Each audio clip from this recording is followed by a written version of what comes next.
Assalamualaikum warahmatullahi wabarakatuh. Waalaikumsalam warahmatullahi wabarakatuh. Pada kesempatan kali ini berjumpa lagi bersama kami di channel Diskusi Solusi Hukum. Dan di samping saya telah hadir seorang pengacara muda Pekanbaru, Pak Iksan. Ya, Bagaimana kabarnya hari ini, Pak Iksan? alhamdulillah sehat. Baiklah, pada kesempatan kali ini kami akan sedikit berdiskusi tentang masalah profesi yang sedang dijalani oleh Pak Iksan ini. Nah Pak, Bapak kan sekarang ini sebagai seorang pengacara muda ya. Tentunya Bapak sering menangani kasus-kasus pidana seperti korupsi, pencurian, atau pencabulan dan lain sebagainya. Nah, tentunya para pelaku tindak pidana tersebut telah melakukan pelanggaran di mata hukum. Nah, kenapa Bapak mau membela orang-orang yang melanggar peraturan atau Bersalah menurut hukum. ya? Kenapa Bapak mau membela orang-orang seperti itu gitu? Oke, terima kasih Haji. Ya, Pak. Nah, pertanyaannya sebagai seorang penasihat hukum Ya, atau pengacara, kenapa membela orang-orang yang melanggar hukum? Begitu. ya, Pak.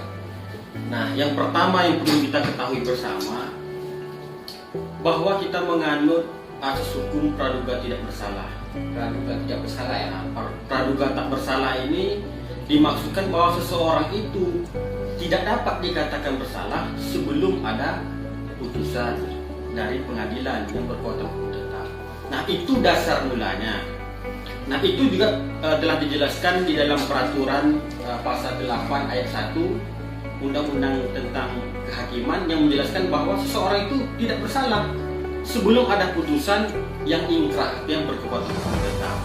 Berarti sebelum ada putusan seorang yang bersalah tersebut tidak dinyatakan salah. Tidak bersalah. Ketika orang itu dilakukan penangkapan, kemudian ditahan oleh polisi, ditahan oleh kejaksaan, terus melakukan persidangan, status orang tersebut belum dinyatakan bersalah. Itu poin pertama.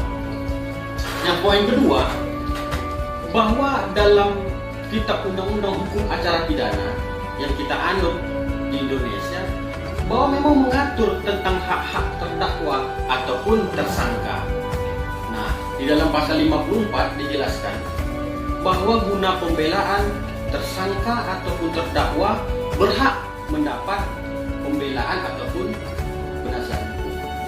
Jadi, undang-undang telah menetapkan bahwa seorang tersangka ataupun terdakwa memang harus didampingi oleh penasihat hukum. Artinya bukan kita membela yang salah terhadap perbuatannya, tapi kita menjalankan undang-undang agar prosedur dari penyelidikan, penyidikan, penahanan, kemudian ada proses persidangan itu memang sesuai dengan proporsinya. Nah, itu dia. Itu menurut undang-undang. Kemudian menurut pasal 55-nya, kita menurut pasal 55 ya. Ya, pasal 55 kita hukum acara pidana juga ketika dia seseorang tersangka ataupun terdakwa ditangkap ataupun ditahan, dia berhak menunjuk pengacaranya sendiri. Itu diatur oleh undang-undang. Jadi kita menjalankan profesi yang memang dibenarkan oleh undang-undang. Bukan arti kita membela perbuatannya, tapi kita melekatkan hak-hak dia menurut undang-undang. Itu dia poin pertama. Pak, kemudian selama Bapak menangani kasus pelanggaran hukum ini, pidana, ada nggak kritikan dari masyarakat atau orang-orang di sekitar Bapak? Kenapa sih Bapak mau membela orang-orang yang bersalah tersebut? Ya, memang seperti kita ketahui bahwa banyak gambaran ataupun pendapat dari masyarakat umum itu memandang kenapa seorang pengacara atau penasihat hukum itu berani membela yang salah. Iya. Itu dia poin.